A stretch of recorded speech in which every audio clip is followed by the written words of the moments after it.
ಎಲ್ಲ ಗುಂಡ್ಲುಪೇಟೆ ತಾಲೂಕಿನ ರೈತ ಬಂಧುಗಳಿಗೆ ನಮಸ್ಕಾರ. ನಿಮಗೆಲ್ಲ ಈಗಾಗಲೇ ತಿಳಿದಿರೋ ಹಾಗೆ ಇಡೀ ನಮ್ಮ ಚಾಮರಾಜನಗರ ಜಿಲ್ಲೆಯಾದಂಥ ಹಂತವಾಗಿ ಎಲ್ಲ ತಾಲೂಕಿನಲ್ಲಿ ಅನಿರ್ದಿಷ್ಟಾವಧಿ ಚಳುವಳಿನ ಏನು ಹಮ್ಮಿಕೊಂಡಿದ್ದೀವಿ. ಇದೇ ಮೊದಲ ಬಾರಿಗೆ ನಮ್ಮ ಗುಂಡ್ಲುಪೇಟೆಯಲ್ಲಿ ಮೊದಲು ಏನು 7ನೇ ತಾರೀಕು ಅನಿರ್ದಿಷ್ಟ ಚಳುವಳಿಯನ್ನು ತಾಲೂಕು ಕಚೇರಿ ಮುಂದೆ ನಡೆಸಲು ತೀರ್ಮಾನಿಸಿದೆ. ಇದರ ವಿಷಯವಾಗಿ ನಾಳೆ ದಿನಾಂಕ 2ನೇ ತಾರೀಕು ನಮ್ಮ ಗುಂಡ್ಲುಪೇಟೆಯ ಪ್ರವಾಸಿ ಮಂದಿರದಲ್ಲಿ ಪತ್ರಿಕಾಗೋಷ್ಠಿಯನ್ನು ಕರೆದಿದ್ದು, ನಮ್ಮ ತಾಲೂಕಿನ ಎಲ್ಲ ರೈತ ಬಂಧುಗಳು ಹೆಚ್ಚಿನ ಸಂಖ್ಯೆಯಲ್ಲಿ ಬಂದು ಈ ಕಾರ್ಯಕ್ರಮವನ್ನು ಯಶಸ್ವಿಗೊಳಿಸಬೇಕು ಅಂತ ತಮ್ಮಲ್ಲಿ ವಿನಂತಿಸ್ಕೊಳ್ತೀವಿ.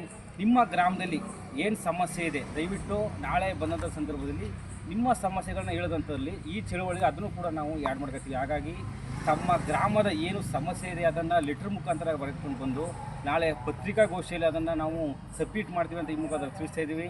ಏನು ನಮ್ಮ ಹೊನ್ನೂರು ಪ್ರಕಾಶ್ ಅವರು ಇದೊಂದು ಉತ್ತಮವಾದ ಈ ಸಮಸ್ಯೆಗಳಿಗೆ ಚಳುವಳಿ ಹಮ್ಮಿಕೊಂಡಿದೆ. ಇದು ಬಹಳ ಸದುಪಯೋಗ.